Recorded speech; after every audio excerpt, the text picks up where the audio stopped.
Simple है, all samosa tea coffee, ये ज़्यादा बेस्ट है। आ रहा है? हाँ, चलो जी। तो देखो, पहली चीज़ तो हम देखेंगे आइडेंटिटी क्या होती है। पहले आइडेंटिटी के बारे में जान लें। आइडेंटिटी स्पेलिंग सही है? नहीं, सही है। EIES है ना? हाँ, तो ये Y जब होता है तो IES जुड़ता है, जब उसके एक से ज़्यादा फॉर्म में होते हैं तब। ठीक है, तो देखिए आइडेंटिटी को हम पहले समझेंगे बड़ा ही आसान तरीके में। आइडेंटिटी का मतलब ये होता है कि वो हर एक वैल्यू के लिए ट्रू, जैसे ये मैंने बात कही कि हर एक वैल्यू के लिए ट्रू होना चाहिए। आइडेंटिटी का मतलब ये सिंपल, आपको एक हम अलजेब्रा में आइडेंटिटी आपको बताते हैं। जैसे कि आपने पढ़ा होगा क्या, A+B का होल स्क्वायर आपने पढ़ा, A² + B² + 2AB। तो ये क्या है, ये एक तरीके की आइडेंटिटी है। मीन्स दैट ये मैं अब देखिए इसमें क्यों आइडेंटिटी कहा गया। आइडेंटिटी इस वजह से कहा गया कि ए के किसी भी वैल्यू के लिए ये ट्रू होगा। मतलब अगर A अगर आप 1 रखें और B भी 1 रखें, तो जो लेफ़्ट हैंड साइड की वैल्यू आएगी वही राइट हैंड साइड की भी वैल्यू आएगी, यानी कैलकुलेशन आप जब करेंगे तब। और ये सिर्फ A=1 और B=1 के लिए नहीं है, आप कोई सी भी वैल्यू लेके आप इसमें पुट करेंगे, लेफ़्ट हैंड साइड और राइट हैंड साइड इक्वल होगा। इसका मतलब ये कि A और B के वो वैल्यूज़ हैं जिनके लिए ये सभी ट्रू हो रहे हैं, यानी कि A और B के सभी वैल्यू के लिए ये ट्रू हो रहा है। बात समझ में आ रही है? तो इसमें इसीलिए इसको आइडेंटिटी कहा जाता है। और जो इक्वेशंस होते हैं, जैसे आइडेंटिटी और इक्वेशंस में डिफरेंस क्या होता है। इक्वेशंस भी दरअसल इसी तरीके से होते हैं, सॉल्व होते हैं, लेकिन इक्वेशन क्या है, कोई ना कोई फिक्स्ड रिज़ल्ट देता है। स्पेसिफिक रिज़ल्ट होगा, फिक्स्ड रिज़ल्ट होगा, सिंक्रोनाइज्ड होगा। मतलब ये कि वो जितने होने चाहिए उतने ही होगा, और ये नहीं इनफाइनाइट रिज़ल्ट देना शुरू कर दे। बात समझ में आ रही है? इसमें आपको A और B की वैल्यू आपको इनफाइनाइट मिलेगी। मतलब A की वैल्यू इनफाइनाइट ले सकते हैं, B की भी वैल्यू आप इनफाइनाइट ले सकते हैं। मतलब ज़्यादा वैल्यू के लिए ट्रू है, इसीलिए कहा जाता है कि ये एवरी वैल्यू के लिए ट्रू होता है, वही आइडेंटिटी कही जाती है। इसका कॉन्सेप्ट यही है। बात समझ में आ रहा है? आइडेंटिटी का कॉन्सेप्ट यही है। तो ये बात क्लियर है आपको? अब देखिए इसी बेसिस पे, इसी वाले बेसिस पे हमने क्या कहा, हमने आइडेंटिटी बनाया साइन, कॉस, टैन, सेक, कोसेक और कॉट में, यानी कि ट्रिग्नोमेट्री में। तो देखिए आइडेंटिटी आपको समझ में आ गई कि भाई सभी वैल्यू के लिए वो क्या होगा, ट्रू होगा। अब यही चीज़ हम देखते हैं ट्रिग्नोमेट्री में। तो ट्रिग्नोमेट्री में जब हम आइडेंटिटी को देखते हैं तो हमारे पास दो तरीके की आइडेंटिटी मिलती है। एक हमको मिलेगा क्या, सिंगल वर्ड में, यानी कि हमारे पास कोई स्क्वायर वैल्यू जैसी नहीं है। जैसा कि हमने पीछे में पढ़ा था, sine theta is equal to 1 cosec theta, cos theta is equal to 1 sec theta, और tan theta is equal to 1 cot theta.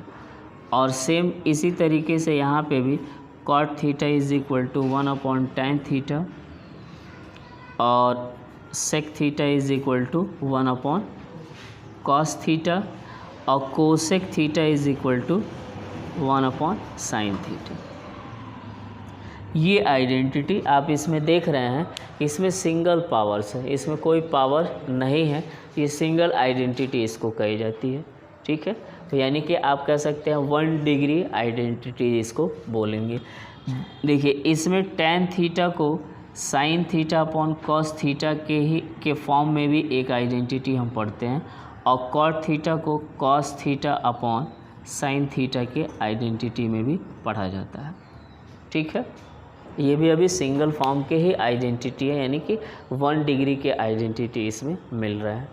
बाद में चल के इसको थोड़ा सा आगे बढ़ाया जाता है और इन दोनों का मल्टीप्लाई कर लिया जाता है, sine theta into cosec theta is equal to 1 और इसमें cos theta into sec theta is equal to 1 और इन दोनों के इससे ये जो है आ रहे हैं, इसको जब हम आप आगे की तरफ बढ़ाएंगे तो यहाँ पे आपको क्या मिलता है, tan theta into cot theta is equal to 1। देखिए ये भी आइडेंटिटी है। क्यों आइडेंटिटी कही जा रही है? इस वजह से कही जा रही है, चाहे आप इसको देखिए या फिर इसको देखिए, जब यहाँ थीटा की वैल्यू आप कुछ भी रखेंगे, यहाँ मान लीजिए लिखा साइन 36 डिग्री, तो आप इसको 1 अपॉन कोसेक 36 लिख सकते हैं। यहाँ आप लिख लीजिए साइन 90 डिग्री, तो 1 अपॉन कोसेक 90 लिख सकते हैं। यहाँ आप मान लीजिए लिख लिया 15 डिग्री साइन 15 डिग्री, तो यहाँ आप क्या लिखेंगे, 1 अपॉन कोसेक 15 डिग्री। मतलब ये कि वो किसी भी डिग्री के लिए ट्रू है, यानी कि जो भी आपके पास डिग्री मिल रही है, यानी कि एंगल आप जो भी मिल रहा है वो सभी एंगल्स के लिए ट्रू हो जा रहा है, इसी वजह से इसको आइडेंटिटी कही जा रही है। तो ये जो आइडेंटिटी है वो किसके लिए है, वो सिंगल यूनिट के सिंगल डिग्री के लिए, यानी कि 1 डिग्री की ये 1 डिग्री की ये आइडेंटिटी कही जाती है। ठीक है, तो ये चीज़ें हमने प्रीवियस वाले में पढ़ लिया था। अब हमको जो डिग्री जाननी है, अब हमको सेकेंड डिग्री की आइडेंटिटी इसमें जाननी है। बात समझ में आ रहा है? इसमें कोई डाउट या कन्फ्यूज़न आपको, या कोई ऐसी चीज़ लग रही है कि यहाँ रह गया है? क्लियर है? बात समझ में आ रही है कि अब हमको क्या जानना है, अब हमको दूसरी आइडेंटिटी जाननी है जो कि सेकेंड डिग्री की आइडेंटिटी है, यानी कि मतलब ये कि वो स्क्वायर्स में आपको दिखेंगे। अब जो टी रेशियो होगा sine theta cos theta sec theta cosec theta और टैन थीटा कॉट थीटा, इन सब में क्या होगा, स्क्वायर्स लगे होंगे, यानी मीन्स दैट कि वो सेकेंड डिग्री की क्या है, आइडेंटिटी है। जैसे कि अब कॉम्बिनेशन ये बनाएंगे, ये कॉम्बिनेशन बनाया गया, जैसे ये कहा गया कि साइन स्क्वायर थीटा और कॉस स्क्वायर थीटा, इन दोनों को प्लस किया जाएगा तो आपको वैल्यू क्या मिलेगी, 1 मिलेगी। ये एक आपकी आइडेंटिटी बनी साइन और कॉस में। ठीक है, तो साइन कॉस की आइडेंटिटी क्या हो जाएगी, 1 के रिस्पेक्ट में, 1 के कारण मतलब साइन कॉस के रिस्पेक्ट में आपको ये आइडेंटिटी स्क्वायर में मिलेगी। ठीक है, सेकंड आपको क्या देखने को मिलता है, ये फर्स्ट है। सेकंड आपको आइडेंटिटी क्या देखने को मिलती है, sec square theta minus tan square theta is equal to 1। ये आपको सेकेंड आइडेंटिटी मिल रही है। अब देखिए इसमें कॉम्बिनेशन किसका, साइन कॉस का इसमें कॉम्बिनेशन बना और सेक और टैन का इसमें कॉम्बिनेशन बना। ठीक है, बात समझ में आ रही है। और थर्ड वाले में अब देखिए यहाँ आपने देखा sec square theta minus tan square theta, तो आप इसको कोरिलेट कर सकते हैं। सेक के साथ का रिलेशन क्या हो जाएगा, कोसेक का, तो आप यहाँ कोसेक स्क्वायर थीटा कह देंगे। और टैन का रिलेशन आप किसके साथ कर सकते हैं, कॉट का। तो आप इस तरीके से देखेंगे तो इन दोनों का भी माइनस करने पे बनाएगा, यानी 3 आपके पास बेसिक आइडेंटिटी आपके पास 3 है। फर्स्ट आपको साइन कॉस में प्लस के साथ आपको 1 मिला, sine square theta plus cos square theta is equal to 1। Second में आपको सेक और टैन में माइनस करने पे 1 मिला, यानी sec square theta minus tan square theta is equal to 1। और थर्ड में आपको क्या मिल रहा है, cosec square theta minus cot square theta is equal to 1। Basic identity आपकी 3 यही है। बाकी इसके सब आइडेंटिटीज़ आते हैं। सब आइडेंटिटीज़ का मतलब कि इनको ट्रांसपोज करके आप क्या कर सकते हैं, square theta plus cos square theta is equal to 1 है। अब यहाँ से आप सिर्फ क्या चाहेंगे, साइन स्क्वायर थीटा की वैल्यू निकालने के लिए अगर देखी जाए तो 1 में से अगर माइनस कॉस स्क्वायर थीटा कर देंगे तो आपको साइन स्क्वायर थीटा की वैल्यू मिल जाएगी। तो इसका एक सब यहाँ पे आ गया। ठीक है, फर्स्ट जो मेन आइडेंटिटी थी उससे आपने ये आपको फाइंड आउट मिला, फाइंड आउट किया आपने। और दूसरा आपने क्या फाइंड आउट किया, कॉस स्क्वायर थीटा। अब कॉस को यहाँ रखिए, साइन को ट्रांसपोज कर दीजिए तो क्या हो जाएगा, 1 माइनस साइन स्क्वायर थीटा। ये आपको सेकेंड मिल गया। तो फर्स्ट से 2 मिले, तो जब फर्स्ट से 2 मिले हैं तो ऑब्वियस सी बात है कि सेकंड से भी 2 मिलेंगे और थर्ड से भी 2 मिलेंगे, क्योंकि 2 टर्म्स इसमें था तो 2 आइडेंटिटी मिली, इसमें भी 2 टर्म्स है तो इसमें भी 2 और इसके आइडेंटिटीज़ मिलेंगी, और इसमें भी 2 टर्म है तो इसके भी 2 और आइडेंटिटीज़ मिलेंगी। तो आइए देख लेते हैं। सेक स्क्वायर थीटा को हम यहीं रखते हैं और टेन स्क्वायर थीटा को हम ट्रांसपोज करेंगे तो 1 + टेन स्क्वायर थीटा आपको मिल जाएगा। और अगर मान लीजिए हम टेन स्क्वायर थीटा को रखते हैं, निकालना चाहते हैं, तो टेन को हमने इधर भेजा और 1 को इधर भेजा तो हमारे पास क्या आइडेंटिटी मिलेगी, सेक स्क्वायर थीटा -1 आपको मिल जाएगा। ये बात समझ में आ रही है आपको। उसी तरीके से सेम कन्वर्जन अगर आप यहाँ देखेंगे तो कोसेक स्क्वायर थीटा को आप क्या लिख सकते हैं, 1 + कॉट स्क्वायर थीटा, और कॉट स्क्वायर थीटा को आप देखेंगे तो आपको मिलेगा कोसेक स्क्वायर थीटा -1। क्लियर हो रही है ये बात। तो यहाँ तक तो आप बुक में देखते हैं, ठीक है, लेकिन थोड़ा सा इसमें हम एक्स्ट्रा देखेंगे, अलग से थोड़ा एडवांस देखेंगे, एक स्टेप बस आगे हम देखेंगे यहाँ पे, ठीक है। हमने क्या किया, हमने सोचने का तरीका अलग कर दिया, चेंज किया। अब चेंज क्या करना है, जैसे ये था, ये स्क्वायर था, मैंने ये कहा कि आप इसको साइन स्क्वायर ना समझ के आप मतलब साइन स्क्वायर को आप साइन थीटा में कन्वर्ट करिए।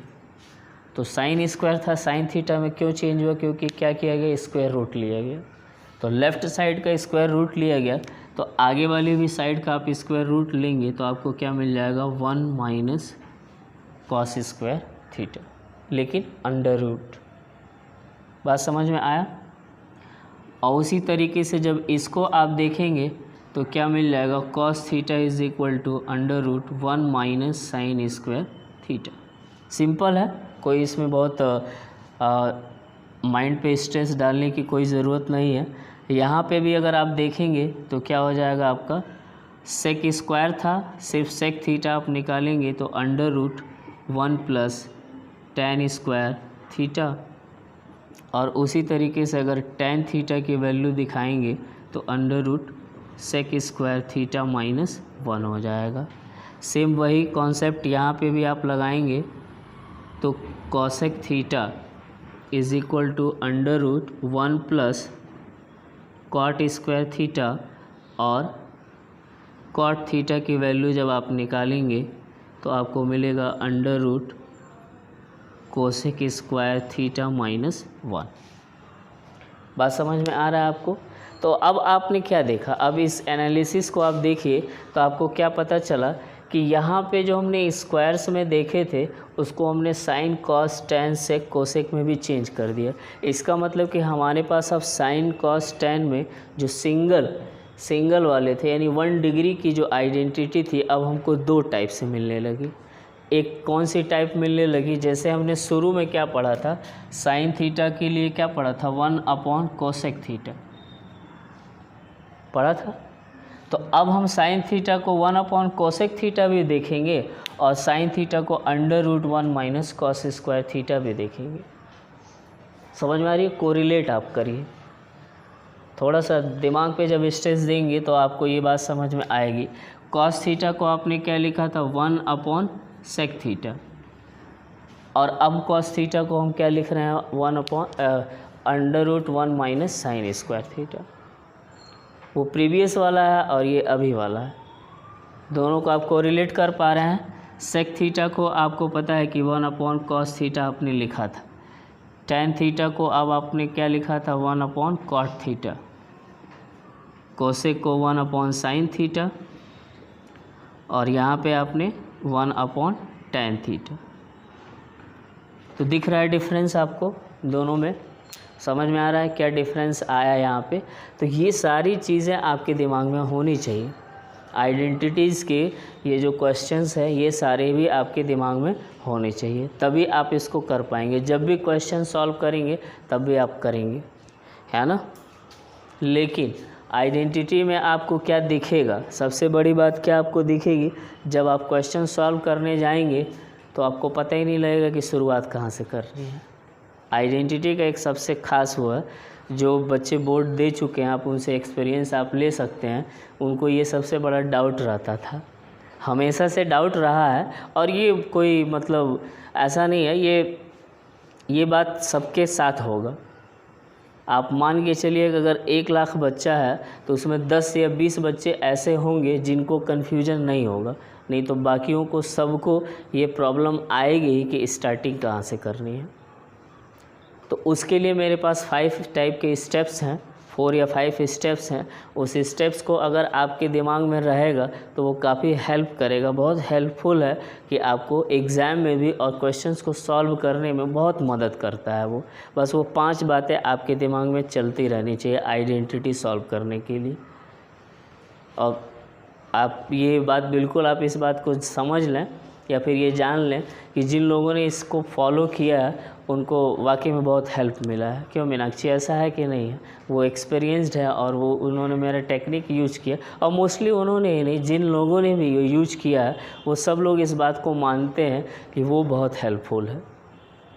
ठीक है, वो 5 स्टेप्स जो है, और वो इस वजह से था कि वो मैंने अपने प्रॉब्लम, मुझे ये दिक्कत थी तो मैंने खुद को सॉल्व करने के लिए वो 5 स्टेप्स बनाए थे ताकि मुझे दिक्कत ना हो और मैं सॉल्व कर लूँ, और फिर वही मैंने आप सब लोगों को देने के लिए हुआ। ठीक है, ये बात आपको समझ में आ रही है? इसमें क्या है, इसमें मैं sin square theta plus cos square theta is equal to 1 आ रहा है, इसका मैं आपको प्रूफ बता रहा हूँ। ठीक है, बाकी आप दोनों का प्रूफ आप खुद करेंगे। वो इस वजह से है क्योंकि ये कभी कभी पूछा गया है, बहुत कम पूछा गया है लेकिन पूछा गया, बोर्ड एग्ज़ाम में पूछा गया, ख़ासतौर में यूपी बोर्ड में ज़्यादातर पूछे जाते हैं ये चीज़। तो वहाँ से आप देख सकते हैं, सीबीएसई बोर्ड में भी मूड आया तो पूछ देगा, उसका क्या है, उसको ये थोड़ी है कि हाँ मतलब नहीं पूछना है, कुछ भी पूछ सकता है। तो आपको ये बात पता होनी चाहिए। sin square theta plus cos square theta is equal to 1 है, हम इसको प्रूफ करने के लिए देखेंगे तो बहुत ही बेसिक तरीका इस्तेमाल करेंगे। और आपको पहले ही मैंने बताया था कि जब हम ट्रिग्नोमेट्री आइडेंटिटीज़ पढ़ रहे हैं क्लास 10th में, तो हमारे पास सिर्फ एक ही ट्रायंगल ऐसा होगा, और वो कौन सा ट्रायंगल होगा? Right angle triangle. तो यहाँ पे भी हम प्रूफ करने के लिए किसका हम हेल्प लेंगे? राइट एंगल ट्रायंगल का हेल्प लेंगे। तो हमने एक राइट एंगल ट्रायंगल बनाया, और वो कौन सा ट्रायंगल? ABC ले लीजिए। 90 डिग्री है, 90 के ऑपोजिट वाला साइड क्या होता है? हाइपोटेन्यूस होता है। और जब आप एक किसी एंगल थीटा को फिक्स करते हैं तो उसकी ठीक ऑपोजिट साइड जो हो जाएगा वो क्या हो जाएगा? परपेंडिकुलर हो जाएगा, और रेस्ट वाला क्या हो जाएगा? बेस हो जाएगा। ठीक, ये बात आप समझ पा रहे हैं? इतनी बात तो क्लियर है, ये तो इसमें कोई डाउट नहीं होगा। अब बात आई है कि आपको प्रूफ करना है कि sin square theta plus cos square theta is equal to 1, यानी मीन्स दैट कि आपको पहले sin थीटा निकालना पड़ेगा। तो sin थीटा आप निकालिए, cos थीटा आप निकालिए, उसका स्क्वायर कीजिए और ऐड कर दीजिए। इसको देखने से क्या हमको मिल रहा है? sin निकालेंगे, cos निकालेंगे, फिर उसका स्क्वायर करेंगे और दोनों को ऐड कर देंगे। आ जाना चाहिए हमारा लेफ़्ट हैंड साइड और राइट हैंड साइड के इक्वल आ जाना चाहिए, है ना? तो पहले लेफ़्ट हैंड साइड की को ही हम फॉलो करेंगे, और उसमें हमको साइन मिला है तो साइन थीटा निकालेंगे। तो साइन थीटा क्या होता है? Perpendicular upon hypotenuse. ठीक है, और अगर आप इसका स्क्वायर कर देंगे तो आपको क्या मिल जाएगा? p square upon h square. ये बात क्लियर है? ठीक है, आप चाहें तो इसको एक इक्वेशन 1 भी कर सकते हैं, या फिर नहीं रखें तब भी कोई दिक्कत नहीं है। मान लीजिए इक्वेशन 1 कर लिया गया। अब आप निकालेंगे क्या? cos। इसको आप स्टेप फर्स्ट कह सकते हैं और इसको आप स्टेप सेकंड कह सकते हैं। वैसे इतनी डिटेल की ज़रूरत नहीं है, लेकिन आप लिख सकते हैं ताकि क्लैरिटी बनी रहे। cos थीटा इज इक्वल टू क्या होता है? b अपॉन h, यानी बेस अपॉन हाइपोटेन्यूस। तो जब आपको मिल गया है तो स्क्वायर आप कर लीजिए। तो जब स्क्वायर करेंगे तो cos स्क्वायर, और इधर क्या हो जाएगा? b square upon h square. ठीक है, ये 2 हो गया। क्या कर लीजिए? ऐड कर लीजिए। Adding first and second, comma कर दीजिए अगर एडिंग आपने लिख दिया है तो। एडिंग नहीं लिखना है तो 1 + 2 कर लीजिए। ठीक है, तो कर लीजिए यहाँ पे ज़रा ऐड। मान लीजिए मैंने इधर लिखा साइन स्क्वायर थीटा और इधर लिख दिया कॉस स्क्वायर थीटा। ये जैसा कि आपके LHS में आपको दिख रहा है, तो साइन स्क्वायर थीटा की वैल्यू क्या है, P square upon H square, और कॉस स्क्वायर की वैल्यू क्या है, B square upon H square. जब आप यहाँ इसको सॉल्व कर रहे हैं तो आप क्या देख रहे हैं, देख रहे हैं कि इन दोनों का जो डिनोमिनेटर है वो सेम है, तो इसका मतलब ये है कि आप इसको क्या लिख सकते हैं, एच स्क्वायर लिख सकते हैं। ठीक है, लिख क्या सकते हैं, यही आएगा ही। तो डिनोमिनेटर क्या हो जाएगा आपका एच स्क्वायर, ऊपर वाली वैल्यू आपको क्या है, P square plus B square, तो P square plus B square. ठीक है, अब ज़रा देखिए इस P square plus B square को आप देखिए किसी भी राइट एंगल ट्रायंगल में, अगर कोई एक राइट एंगल ट्रायंगल है तो जब भी आपको परपेंडिकुलर बेस और हाइपोटेन्यूस डिक्लेयर है तो उसमें आप क्या लिखते हैं, बाय पाइथागोरस थ्योरम आप लिखते हैं hypotenuse square is equal to base square plus perpendicular square. ये होता है आपके पाइथागोरस ने ये बताया था, पाइथागोरस ने ये आपको इसमें एक रिलेशन डेवलप किया था, यहाँ पे रिलेशन आपको बताया था। उसी रिलेशन के थ्रू हम P square plus B square को क्या लिख सकते हैं, एच स्क्वायर। तो ये आपका हो गया H square upon H square, और इसको आप कैंसिल आउट करेंगे तो आपको मिलेगा 1। तो इस तरीके से आपने देखा कि साइन स्क्वायर थीटा और cos square theta is equal to क्या मिल गया आपको, 1 मिल गया। ठीक है, बात क्लियर है, बहुत ही सिंपल है और ये चीज़ है। आगे बात समझ में आपको। अब देखिए, अब कुछ स्पेशल केस हैं जिसको मैं चाहूँगा कि डिस्कस कर दूं ताकि हमारी सारी बात यहीं फिनिश हो जाए। एक स्पेशल केस है वो मैं आपको दिखाने की कोशिश कर रहा हूँ, some special cases in identity. ठीक है, अब ये स्पेशल केस किस में दिख रहा है, सेकेंड टाइप वाला जो आपका आइडेंटिटी था उसमें आप देखेंगे, जैसे sec square theta minus tan square theta is equal to 1 नहीं था, 1 था। तो अब इसमें क्या है, सोचने का तरीका आप चेंज करेंगे। चेंज का मतलब ये, जैसे ये ए स्क्वायर और माइनस बी स्क्वायर जैसा दिख रहा है, तो आप फॉर्मूला थोड़ा एल्जेब्रिकल सोचेंगे आप कि ए स्क्वायर माइनस बी स्क्वायर है, तो आपको पता है कि उसके फॉर्मूले के हिसाब से A square minus B square के हिसाब से आप क्या लिख सकते हैं, in one bracket A plus B and another bracket A minus B. तो इसको हम क्या लिखेंगे, सेक थीटा और plus tan theta, one bracket and another bracket sec theta minus tan theta is equal to 1। तो अगर आपसे ये कहा जाए कि सिर्फ sec theta plus tan theta आपको चाहिए, तो आप अगर इसको डिवाइड कर दें इधर, तो आप देख सकते हैं ना, sec theta plus tan theta is equal to 1 upon sec theta minus tan theta. ये चीज़ आपको हो सकती है। और उसी बेसिस पे अगर आप इसको देखें कि सेक थीटा और minus tan theta is equal to अगर निकालना चाहेंगे तो 1 अपॉन सेक थीटा और प्लस टेन थीटा आपको मिलेगा, मिल रहा है सेम। ये इसीलिए इसको मैंने स्पेशल केस कहा। ये भी क्वेश्चन में भी आपके होगा, लेकिन आपको अगर ये बात ध्यान होगी तो आपके दिमाग में तुरंत स्ट्राइक हो जाएगा कि भाई वो चीज़ आ रही है। अब देखिए सेम वही चीज़ आप किस में जाएंगे, आप इस वाले में देखेंगे। थर्ड वाले में क्या है, cosec square theta minus cot square theta is equal to 1। तो यहाँ आप देखेंगे तो cosec theta plus cot theta one bracket and cosec theta minus cot theta another bracket. तो उसी बेसिस पे आप इसको भी तो निकाल सकते हैं, मतलब इस वाले बेसिस पे आप इसको भी तो निकाल सकते हैं। तो आपको क्या दिखेगा, ये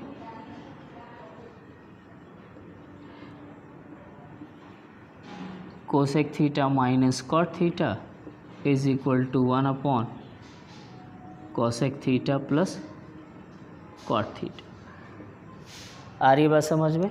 इसीलिए बच्चे कभी क्वेश्चन देखते हैं तो कहते हैं यार यहाँ प्लस है और यहाँ माइनस किए तो 1 अपॉन लिख दिए, क्या ये क्या चक्कर था, है ना। और देखिए जब ऐसे क्वेश्चन आए सॉल्व करने के लिए क्रॉस मल्टीप्लाई कर दीजिए, आइडेंटिटी आपको मिल गया 1 लिख दीजिए। क्वेश्चन को भी आप चेंज कर सकते हैं। तो जब आपकी थिंकिंग यूज़ होगी तभी तो आप उस चीज़ को कर पाएंगे, मैनेज कर पाएंगे। जब थिंकिंग आप यूज़ रखेंगे तभी तो उस चीज़ को मैनेज कर पाएंगे। आ रहा है समझ में? तो आइडेंटिटी में इतनी बात बेसिक थी, इतनी बात जो है वो बेसिक थी। ये फार्मूले की कहानी थी जो आपने यहाँ देखा। अब इसके बाद कल जो है हम कल क्या देखेंगे, सॉल्व करने से पहले हमको किन बातों का ध्यान रखना होगा और कौन से बात को हमको फॉलो करना होगा। और जो 5 स्टेप्स आपको बताएंगे वही समझिए आपके लिए क्या है, पिनेसिया है, रामबाण है, वो महामंत्र है आपको। और यकीन मानिए जब उस 5 वाले चीज़ पे कमांड हो गया ना, आप किसी भी टाइप का जो क्वेश्चंस आपने नहीं देखे होंगे उस क्वेश्चन को भी आप सॉल्व कर लेंगे। एक भी बार नहीं लगाया लाइफ में, लेकिन जैसे ही वो आएगा आप फटाफट उसको कर लेंगे। कोई एक्सपीरियंस की कोई इसकी ज़रूरत नहीं है, नहीं पड़ेगी।